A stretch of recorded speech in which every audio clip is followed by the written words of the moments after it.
जय हिंद दोस्तों, स्वागत है आप सभी का अपने YouTube चैनल प्रैक्टि विद रवि में। तो आज हम इस वीडियो में पढ़ने वाले हैं बिहार पुलिस कांस्टेबल का टेस्ट नंबर 1 पढ़ने वाले हैं, जो खान सर के द्वारा आपका कब 27 मई को शाम 4 बजे जो टेस्ट ऑनलाइन लिया गया था। ठीक, उसी के सारे क्वेश्चन यहाँ पे हम पढ़ने वाले हैं। और ये आपका कितने हैं टोटल, आपके 15 यानी कि 15 सेट हैं, आपके 15 टेस्ट पेपर हैं, जिसमें से हम आज पढ़ेंगे टेस्ट नंबर 1 पढ़ेंगे। फिर 29 तारीख को एक होगा, 29 तारीख को हम दूसरा पढ़ेंगे। ठीक, ऐसे जब जब खान सर के द्वारा लिया जाएगा टेस्ट, उसको हम ऐसे डेट वाइज पढ़ते रहेंगे। ठीक, तो चलिए आज का हम टेस्ट नंबर 1 पढ़ते हैं, जो आपका बहुत ही इंपॉर्टेंट आपके बिहार पुलिस के लिए होने वाला है। तो इसको पूरा पढ़िएगा अच्छे से और सारे के सारे क्वेश्चन सॉल्व करिएगा। तो ये टेस्ट नंबर 1 है, 100 क्वेश्चन का है आपका। तो चलिए देखते हैं, जिसमें से पहला क्वेश्चन आपका लिखा हुआ है यहाँ पे, भारतीय संविधान का कौन सा अनुच्छेद में देश के सभी नागरिकों को स्वतंत्रता का मूल अधिकार प्रदान करता है। तो कौन सा जो है अनुच्छेद प्रदान करता है ये अधिकार, तो ये हो जाएगा आपका, ये हो जाता है आपका ऑप्शन नंबर बी, अनुच्छेद 19। क्या हो जाएगा, अनुच्छेद 19 हो जाएगा, इसका राइट आंसर हो जाएगा। नेक्स्ट क्वेश्चन है यहाँ पे, बिहार में नगर निगम के प्रमुख अंग कितने हैं। तो आपको बताना है यहाँ पे दूसरे का राइट आंसर। तो इसका राइट आंसर क्या हो जाता है, इसका हो जाएगा आपका ऑप्शन नंबर, ये हो जाएगा 4 हो जाएगा।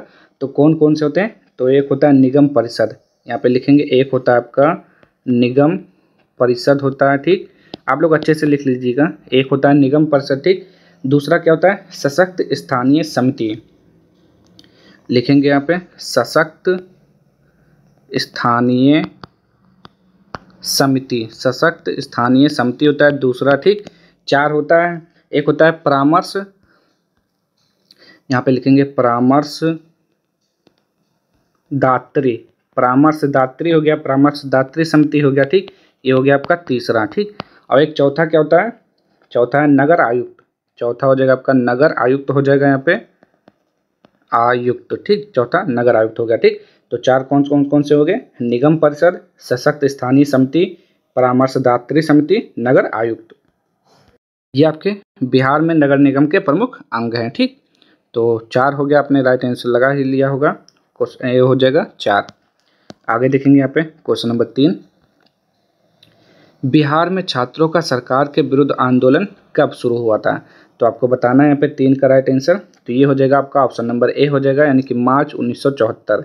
क्या हो जाएगा, मार्च 1974 इसका राइट आंसर हो जाएगा। और किस लिए शुरू हुआ था, बेरोजगारी और भ्रष्टाचार के वृद्धि के कारण ये आंदोलन हुआ था। नेक्स्ट है यहाँ पे क्वेश्चन नंबर 4, भारत के पूर्व प्रधानमंत्री इंदिरा गांधी के निर्वाचन को कब अवैधानिक करार दिया गया। तो बताएंगे यहाँ पे 4 का राइट आंसर। तो ये हो जाएगा आपका कब, तो ये हो जाता है ऑप्शन नंबर सी, यानी कि 12 जून 1975 हो जाएगा। ठीक, नेक्स्ट है यहाँ पे क्वेश्चन नंबर 5, भारत में आपातकाल किस तारीख को घोषित किया गया था।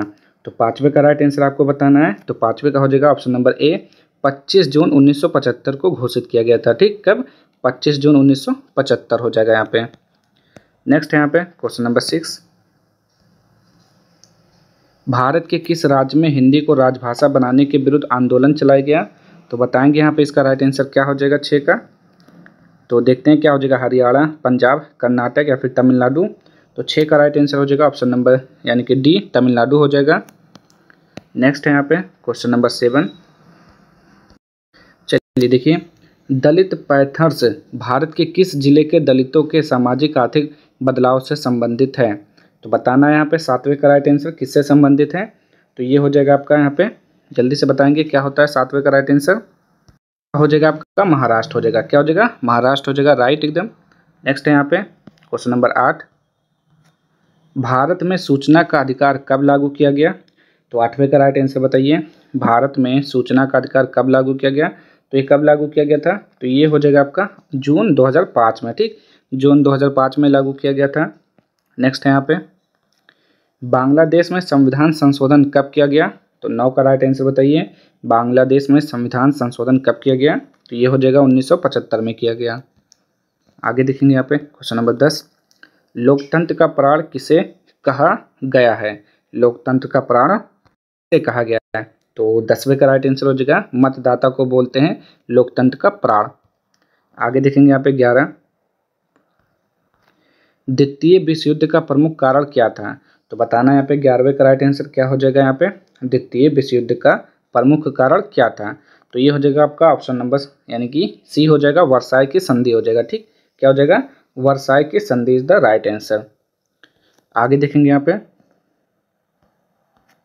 12 विश्वव्यापी आर्थिक मंदी किस काल में आया? तो 12वें का राइट आंसर बताइए। तो ये हो जाएगा ऑप्शन नंबर ए 1929 से 1930 हो जाएगा इसका राइट आंसर। आगे देखेंगे हम 13 क्वेश्चन नंबर, महात्मा गांधी ने चंपारण आंदोलन की शुरुआत बिहार के किस जिले से की थी? तो बताना है यहाँ पे चंपारण का जो 1917 में शुरू हुआ था वो कहाँ से शुरू हुआ था? तो ये हुआ था मोतिहारी से। ठीक, कहाँ, चंपारण के मोतिहारी से शुरू हुआ था। नेक्स्ट है यहाँ पे 14 लिखा हुआ है जलियांवाला बाग। देखेंगे जलियांवाला बाग हत्याकांड कब और कहाँ हुआ था? तो जलियांवाला बाग हत्याकांड 13 अप्रैल 1919 अमृतसर पंजाब में हुआ था ये। ठीक, नेक्स्ट है यहाँ पे क्वेश्चन नंबर 15, द्वितीय विश्व युद्ध के दौरान हिरोशिमा और नागासाकी पर परमाणु बम किसने गिराया? तो 15 का राइट आंसर आपको बताना है किसने गिरवाया था। तो ये हो जाएगा संयुक्त राज्य अमेरिका, ऑप्शन नंबर सी हो जाएगा संयुक्त राज्य अमेरिका। और 2 बम गिरा था, एक गिरा था आपका 6 अगस्त, ये 6 अगस्त 1945 में गिरा था। कहाँ पर? 6 अगस्त 1945 में हिरोशिमा पर गिरा था। ठीक, ये हिरोशिमा हो जाएगा। और इसमें जो बम गिराया गया था उसका नाम था लिटिल बॉय। क्या नाम था? यहाँ से एल से याद रखिए, लिटिल बॉय नाम था उसका। और एक गिराया गया था 9 अगस्त। ठीक, 9 अगस्त 1945 में ये नागासाकी पर गिराया गया, नागासाकी पर गिराया गया। और इसका नाम था फाइटमैन। ठीक, इसमें जो बम गिराया गया था उस बम का नाम था फाइटमैन। यहाँ पे ये क्वेश्चन ऐसे पूछेगा कि 6 अगस्त को कौन सा बम गिराया गया? तो ये गिराया गया था लिटिल बॉय। कहाँ पर गिराया गया? हिरोशिमा। 9 अगस्त को कौन सा बम गिराया गया? तो फाइटमैन। कहाँ पर गिराया गया? नागासाकी में। ऐसे क्वेश्चन पूछेगा। ठीक, तो सारे के सारे अच्छे से पढ़ते हम चलेंगे। चलिए नेक्स्ट यहाँ पे 16, द्वितीय विश्व युद्ध के परिणाम स्वरूप कौन सी संस्था स्थापित हुई? तो यानी कि कौन सी संस्था बनी थी उसके बाद? तो यहाँ पे बताएंगे 16 का राइट आंसर। तो ये हो जाएगा संयुक्त राष्ट्र बना था। ठीक, संयुक्त राष्ट्र। आगे देखेंगे यहाँ पे 17, वर्साई की संधि किस वर्ष हस्ताक्षरित की गई थी? यानी कि वर्साई की संधि कब हुआ था आपको ये बताना है। ठीक, तो 17 का राइट आंसर क्या हो जाएगा? 28 जून 1919 हो जाएगा। ठीक, 28 जून 1919 को वर्साई की संधि हुआ था। नेक्स्ट है यहाँ पे नालंदा विश्वविद्यालय की स्थापना किस शासक के शासनकाल में हुई? तो बताएंगे यहाँ पे 18 का राइट आंसर। नालंदा विश्वविद्यालय की स्थापना किसने किया था? तो कुमारगुप्त प्रथम ने किया था। ठीक, कुमारगुप्त शासन के काल में हुआ था 5वीं शताब्दी में। ठीक, कब हुआ था? 5वीं शताब्दी हो जाएगा यहाँ पे। आगे संथाल विद्रोह के मुख्य नेता कौन है? तो 19 का राइट आंसर आपको बताना है यहाँ पे। संथाल विद्रोह के मुख्य नेता तो सिद्धो हो जाएगा। ये कब हुआ था? तो 1855 में हुआ था। ये 1855 में हुआ था, जिसके मुख्य नेता सिद्धो और एक और थे कान्हू मुर्मू। ठीक, इनका नाम था कान्हू मुर्मू। इन दोनों ने मिलकर किया था। ठीक, कान्हू मुर्मू हो जाएगा। ठीक, आगे बढ़ते हैं यहाँ पे क्वेश्चन नंबर 20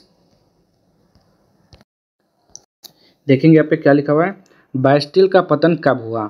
तो 20 का राइट आंसर आपको बताना है यहाँ पे कि बैस्टिल का पतन कब हुआ था। तो 20 का राइट आंसर क्या हो जाएगा? ये हो जाएगा 14 जुलाई 1789। कहाँ पर लिखा हुआ है? ऑप्शन नंबर सी हो जाएगा, 14 जुलाई 1789 में हुआ था। नेक्स्ट है यहाँ पे भारत की स्थल सीमा की कुल लंबाई कितनी है? तो 21 का राइट आंसर बताइए कि भारत की स्थल सीमा की कुल लंबाई कितनी है? तो 21 का बी हो जाएगा 15,200 किलोमीटर है।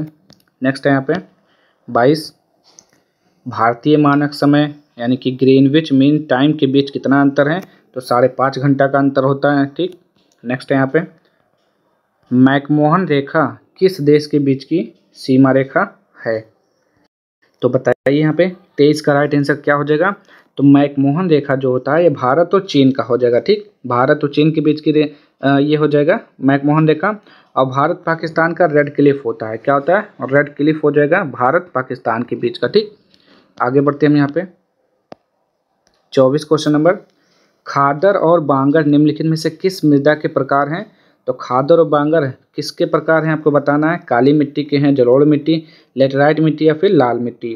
तो 24 का जो राइट आंसर हो जाएगा वो जलोढ़ मिट्टी के प्रकार हैं, खादर और बांगर। नेक्स्ट है यहाँ पे बहुत ही इंपॉर्टेंट क्वेश्चन, किस नदी को बिहार का शोक कहा जाता है? ठीक, तो बताना है यहाँ पे 25 का राइट आंसर, किस नदी को बिहार का अशोक कहा जाता है। तो ये क्वेश्चन शायद आपको पता होगा बहुत अच्छे तरीके से, ये कई सारे एग्जामों में पूछा जा चुका है, तो कोसी नदी हो जाएगा। आगे बढ़ते हैं यहाँ पे हम 26। बिहुला महोत्सव विशेष रूप से प्रत्येक वर्ष अगस्त के महीने में बिहार के निम्नलिखित में से किस जिले में मनाया जाता है। तो बताएंगे यहाँ पे 26 का राइट आंसर कहाँ पर मनाया जाता है। तो ये हो जाएगा भागलपुर में मनाया जाता है आपका बिहुला महोत्सव। नेक्स्ट है यहाँ पे 27। तो बताइए यहाँ पे 27 का क्या हो जाएगा राइट आंसर। बिहार में न्यूनतम जनसंख्या घनत्व वाला जिला कौन सा है, यानी कि सबसे कम जनघनत्व कहाँ पर है। तो ये कैमूर हो जाएगा आपका। ठीक, क्या हो जाएगा राइट आंसर, कैमूर। कैमूर में कितना है, 488 व्यक्ति प्रति वर्ग किलोमीटर। ठीक, 488 व्यक्ति प्रति वर्ग किलोमीटर, व्यक्ति प्रति वर्ग किलोमीटर। आप अच्छे से लिखिएगा। ठीक, कैमूर में है। अगर आपसे बाई चांस पूछ लेता है कि सबसे ज़्यादा कहाँ पर है बिहार में, सर्वाधिक जनसंख्या घनत्व वाला जिला कौन सा है, तब आप बोलेंगे कौन सा है, शिवहर। क्या हो जाएगा, शिवहर हो जाएगा। और यहाँ पर कितना है, तो 1880 व्यक्ति प्रति वर्ग किलोमीटर। ठीक, तो इस क्वेश्चन का राइट आंसर हो गया कैमूर। अब नेक्स्ट हम देखते हैं यहाँ पे 28। भारत की जनगणना 2011 के अनुसार बिहार में लिंग अनुपात क्या है। तो 28 का आपको राइट आंसर बताना है। तो लिंग अनुपात कितना है, तो 28 का हो जाएगा यहाँ पे ऑप्शन नंबर ए हो जाएगा 918, यानी कि 1000 पुरुषों पर 918 महिलाएं हैं। ठीक, ये हो जाएगा आपका 28 का राइट आंसर। अगर इसी के हिसाब से आपसे पूछेगा कि बिहार की मतलब कुल जनसंख्या कितनी है, तो 10 करोड़ 41 लाख, लगभग कितना है, 10 करोड़ 41 लाख हो जाएगा। ठीक, ये हो जाएगा, इतनी जनसंख्या है बिहार की 2011 के अनुसार। ठीक, आगे बढ़ते हैं हम यहाँ पे क्वेश्चन नंबर 29। बिहार में प्रथम भारतीय प्रबंधन संस्थान IIM की स्थापना किस शहर में हुई थी।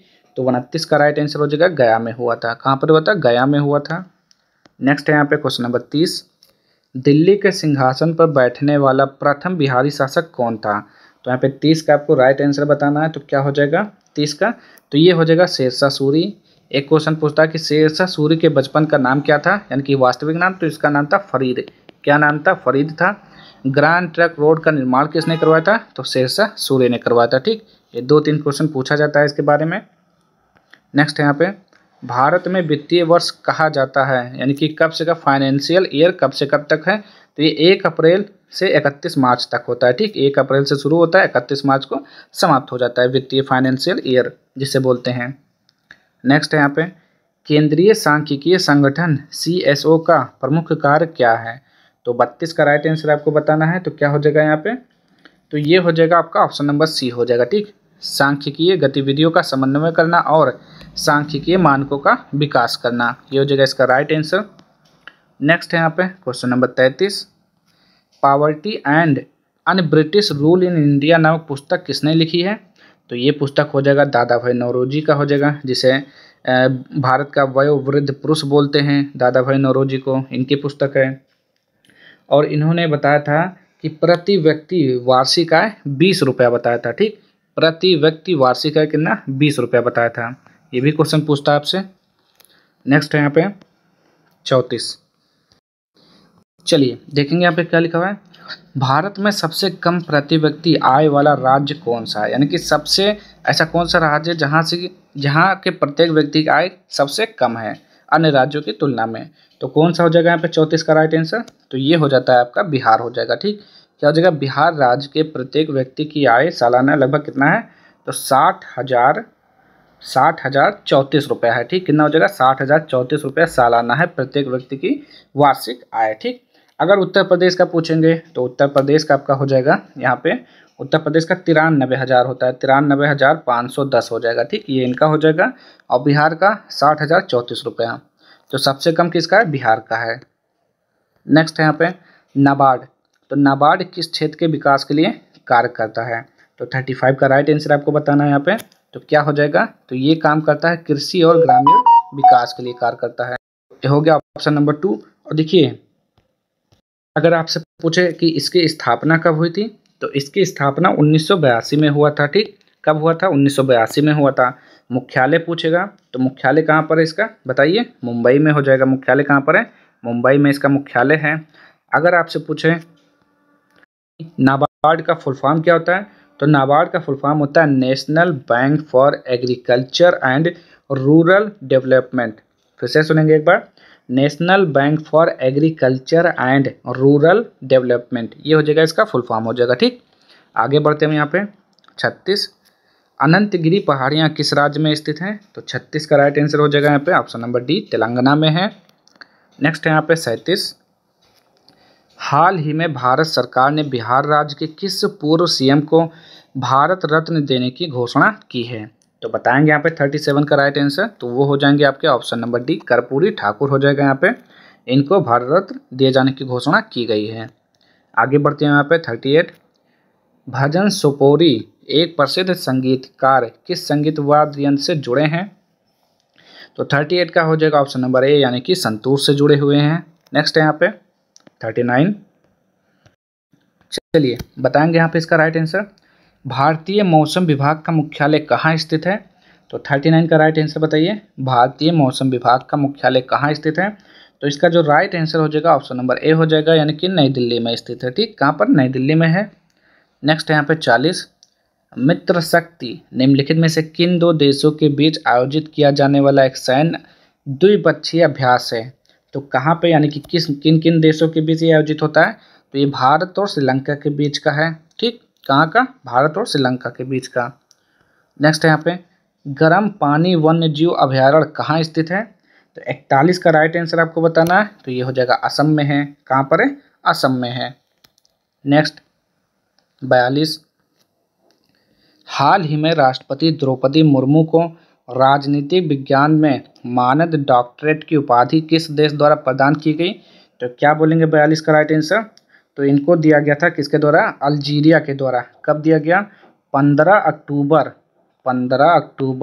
2024 को अल्जीरिया के द्वारा दिया गया था।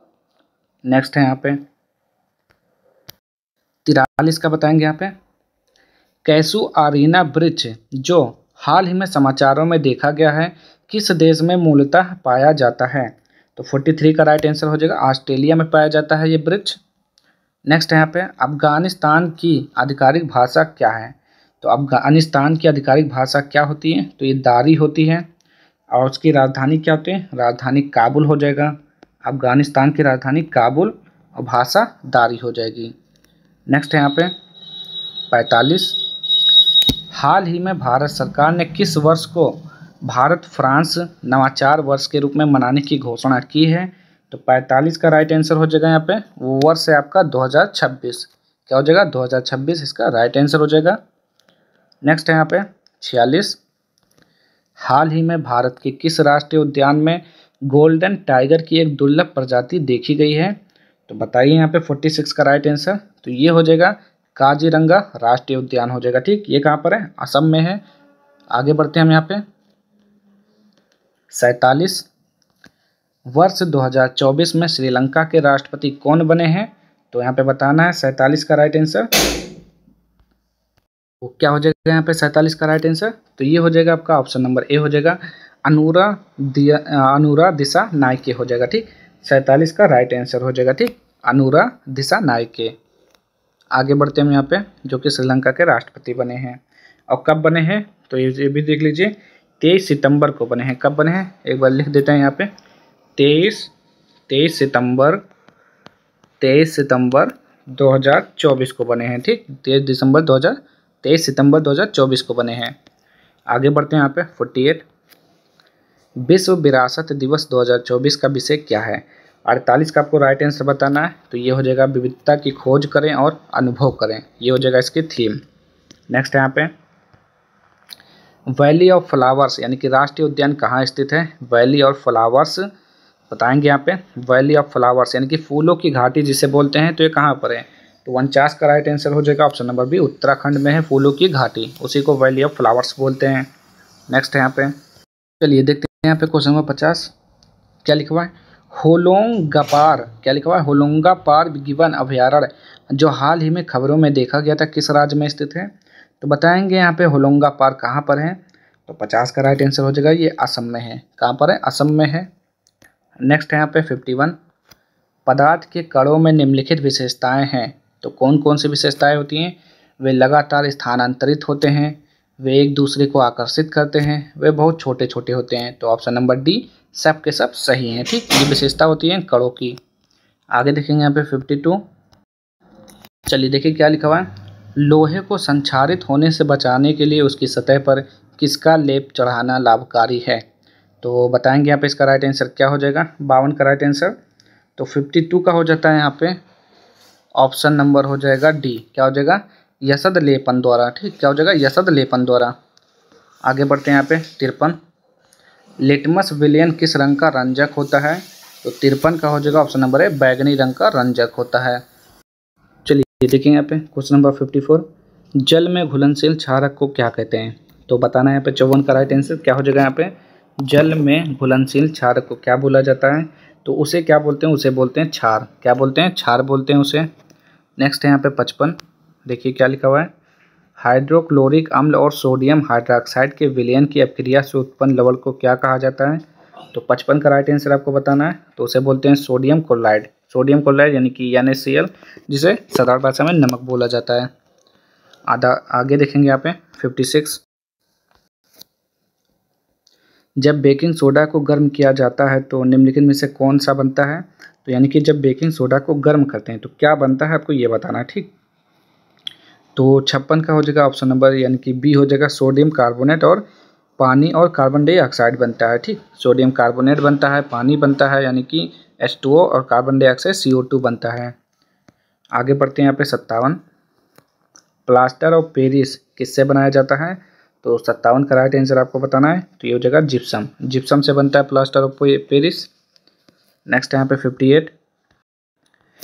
क्या लिखा हुआ है यहाँ पे? निम्नलिखित में से किस धातु को अपर रूप कहा जाता है? तो किसे बोलते हैं? तो कार्बन को बोलते हैं अपर रूप। आगे बढ़ते हैं यहाँ पे 59। एल्युमिनियम की सतह पर मोटी ऑक्साइड परत बनाने की प्रक्रिया को क्या कहा जाता है? तो 59 का हो जाएगा बी, उसे बोलते हैं एल्युमिनियम की सतह पर मोटी ऑक्साइड परत बनाने की प्रक्रिया को क्या बोलते हैं? तो एनोडाइजिंग बोलते हैं उसे। क्या बोलते हैं? एनोडाइजिंग बोलते हैं। इसका बिल्कुल राइट आंसर हो जाएगा आपका ऑप्शन नंबर बी यानी कि एनोडाइजिंग सही है आपका। नेक्स्ट है यहाँ पे 60 क्वेश्चन देखेंगे। जब धातुएं जल के साथ अपक्रिया करती हैं तो सामान्यतः क्या होता है? तो 60 का राइट आंसर बताइए। तो हाइड्रोजन गैस निकलती है। ठीक, जब धातु जल के साथ अपक्रिया करती है तो हाइड्रोजन गैस निकलती है। आगे देखेंगे यहाँ पे 61। पृथ्वी पर प्राकृतिक रूप से पाए जाने वाले तत्वों या यौगिकों को क्या कहा जाता है? तो बताएंगे यहाँ पे 61 का। तो उसे बोलते हैं अयस्क बोलते हैं। अयस्क बोलते हैं उसे। एक शुद्ध सोना कितने कैरेट का होता है? तो सभी को पता है 24 कैरेट जो होता है वो शुद्ध सोना होता है और इसमें 75% क्या होता है? सोना होता है। आगे देखेंगे यहाँ पे प्रकाश संश्लेषण है। तो प्रकाश संश्लेषण क्या होता है? यहाँ पे 63 का बताना है। तो ये हो जाएगा ऑप्शन नंबर ए, एक ऑक्सीकरण अवकरण अभिक्रिया है प्रकाश संश्लेषण। नेक्स्ट है यहाँ पे मनुष्यों में रक्तचाप को मापने के लिए किस उपकरण का उपयोग किया जाता है? तो 64 का राइट आंसर हो जाएगा स्फिग्मो मैनोमीटर का प्रयोग किया जाता है रक्तचाप को मापने के लिए। ठीक, नेक्स्ट है यहाँ पे 65। मानव में प्रमुख उत्सर्जन उत्पाद क्या होता है? तो 65 का बताना है यहाँ पे। तो ये यूरिया हो जाएगा आपका। क्या हो जाएगा? यूरिया। नेक्स्ट है यहाँ पे मेरुरज्जु का मुख्य कार्य क्या है? तो 66 का राइट आंसर बताइए। मेरुरज्जु का मुख्य कार्य होता है शरीर के विभिन्न अंगों के बीच संदेशों का संचार करना। आगे बढ़ते हैं यहाँ पे हम 67। प्राकृतिक चयन द्वारा प्रजातियों के विकास के सिद्धांत को किसने दिया था? तो 67 का राइट आंसर ए हो जाएगा, डार्विन ने दिया था। नेक्स्ट है यहाँ पे 68। पृथ्वी पर जीवन की उत्पत्ति कब हुई? तो बताना है यहाँ पे कितने समय पहले हुआ था। ठीक, तो 68 का जो राइट आंसर हो जाएगा वो हो जाएगा 3.5 बिलियन वर्ष पहले। ठीक, पृथ्वी की उत्पत्ति हुई थी, पृथ्वी पर जीवों की उत्पत्ति हुई। जीवाश्म किस प्रकार के चट्टानों में पाए जाते हैं? तो 69 का बताइए। जीवाश्म किस प्रकार के चट्टानों में पाए जाते हैं? तो ये अवसादी चट्टानों में पाए जाते हैं। नेक्स्ट है यहाँ पे 70। निम्नलिखित में से किस घटना के माध्यम से प्रकाश को हमारे रेटिना पर केंद्रित किया जा सकता है? तो 70 का राइट आंसर आपको बताना है यहाँ पे। ये हो जाएगा अपवर्तन के माध्यम से। ठीक, अपवर्तन हो जाएगा इसका राइट आंसर।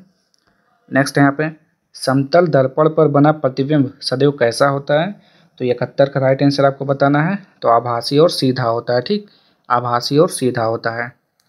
नेक्स्ट है यहाँ पे प्रकाश के परावर्तन के नियम किस पर लागू होते हैं? तो बताएंगे भाई 72 का राइट आंसर, तो सभी परावर्तक सतहों पर लागू होता है ये। आगे देखते हैं यहाँ पे 73, गोलीय दर्पण में फोकस क्या लिखा हुआ है? गोलीय दर्पण में फोकस क्या लिखा है? फोकसांतर एवं वक्रता त्रिज्या के बीच क्या संबंध है, ठीक। तो बताएंगे यहाँ पे क्या संबंध होता है। तो 73 का राइट आंसर हो जाएगा आपका ऑप्शन नंबर ए, R बराबर 2F होता है, ठीक, R बराबर 2F। नेक्स्ट है यहाँ पे वह गोलीय दर्पण जो बाहर की तरफ वक्रित हो कहलाता है, तो उसे क्या बोलते हैं? तो 74 का राइट आंसर हो जाएगा, उसे बोलते हैं उत्तल दर्पण। उत्तल दर्पण बोलते हैं उसे, क्या बोलते हैं? उत्तल दर्पण हो जाएगा इसका राइट आंसर। नेक्स्ट है यहाँ पे 75, निम्नलिखित में से कौन से गैस ओजोन परत के लिए हानिकारक है? तो वो हो जाएगा आपका कौन सा गैस हो जाएगा? वो CFC हो जाएगा, क्लोरोफ्लोरोकार्बन। नेक्स्ट है यहाँ पे 76, निम्नलिखित में से कौन ओजोन परत क्षरण का परिणाम नहीं है? तो 76 का राइट आंसर क्या हो जाएगा? तो ये हो जाता है आपका ऑप्शन नंबर डी, यानी कि ज्वार हो जाएगा, ज्वार हो जाएगा, उससे किसी प्रकार का संबंध नहीं है ओजोन परत में। आगे देखेंगे यहाँ पे 77, निम्नलिखित में से कौन जैव विविधता के विशिष्ट स्थल का उदाहरण है? तो 77 का राइट आंसर क्या हो जाएगा यहाँ पे? 1 हो जाएगा, ऑप्शन नंबर डी 1 हो जाएगा। यहाँ पे लगा लीजिए अच्छे से 1, यानी कि जंगल। आगे देखेंगे यहाँ पे 78, धरती पर रहने वाले सभी जीवों की मूल आवश्यकता क्या है?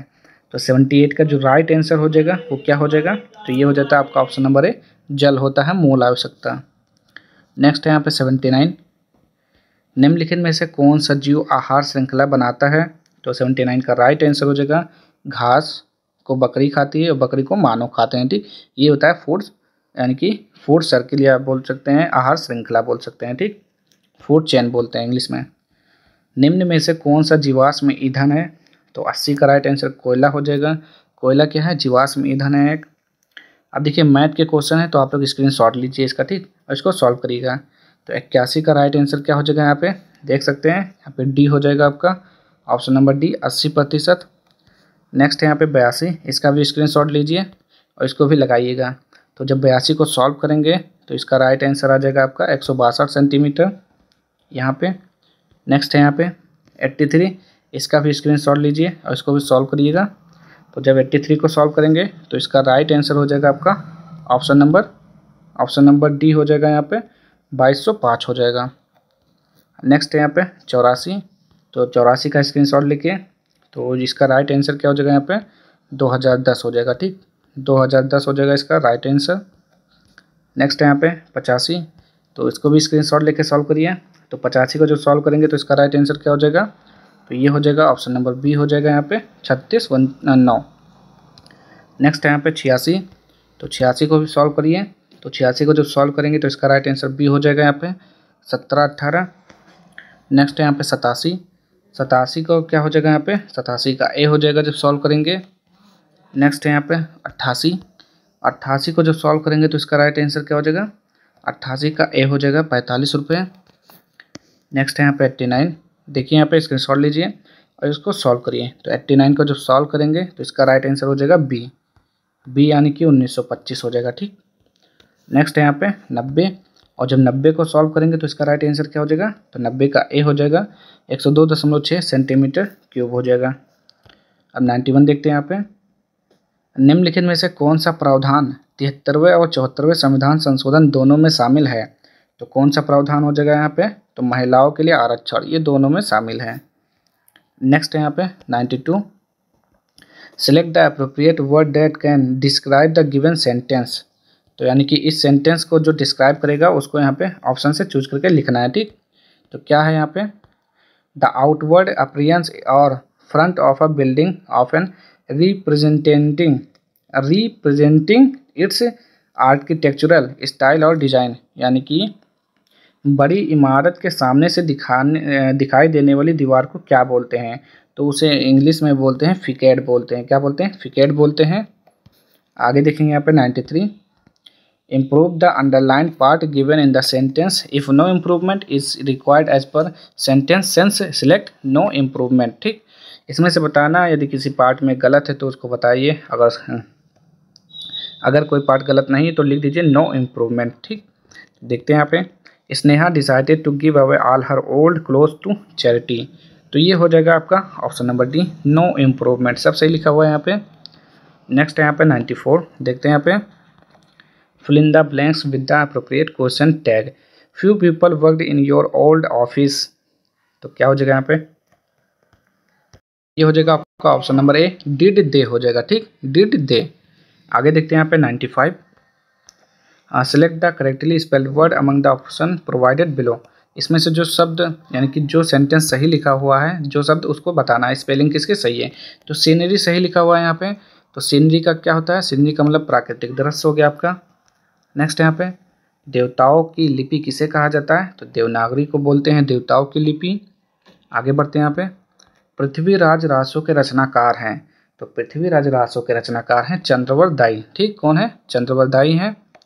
आगे बढ़ते हैं यहाँ पे एकल शब्द अटल का वाक्यांश में रूपांतरण होता है, तो अटल के लिए कोई वाक्य बताइए इसमें से जो सही है, तो अटल का मतलब जो अपनी बात से न टले उसे बोलते हैं अटल, तो 98 का क्या हो जाएगा बी, जो अपनी बात से न टले उसे बोलते हैं अटल। नेक्स्ट है यहाँ पे महात्मा गांधी, महात्मा में किस समास का बोध हो रहा है, तो महात्मा का मतलब होता है महान है जो आत्मा। ठीक, तो महान है जो आत्मा वो कौन सा हो जाएगा यहाँ पे, तो होता है कर्मधारय समास। ठीक, जिसका पहला पद विशेषण होता है और दूसरा विशेष होता है। महात्मा में महान है जो आत्मा कर्मधारय समास हो जाएगा। लास्ट वाला देखते हैं यहाँ पे आग लगने पर कुआं खोदना, ये मुहावरे का अर्थ बताना है यहाँ पे। आग लगने पर कुआं खोदना मतलब आपत्ति आने के बाद बचाव हेतु प्रयास करना यानी कि प्रयत्न करना। ठीक, तो ये देखिए आज के आपके पूरे 100 क्वेश्चन यहाँ पे समाप्त होते हैं। ठीक, तो आज के क्वेश्चन सारे समाप्त हो गए। अब हम मिलेंगे इसके नेक्स्ट प्रैक्टिस सेट में जो आपका कब होगा 29 मई को होगा। ठीक, 29 मई को होगा। तो आप लोग ज़रूर बताइएगा कि आपको वीडियो कैसे लगी। अगर आपको वीडियो पसंद आई हो तो प्लीज़ चैनल को सब्सक्राइब कर दीजिएगा ताकि जब वीडियो को अपलोड किया जाए तो सबसे पहले आपको नोटिफिकेशन मिल जाए। ठीक, चलिए आज के लिए इतना ही।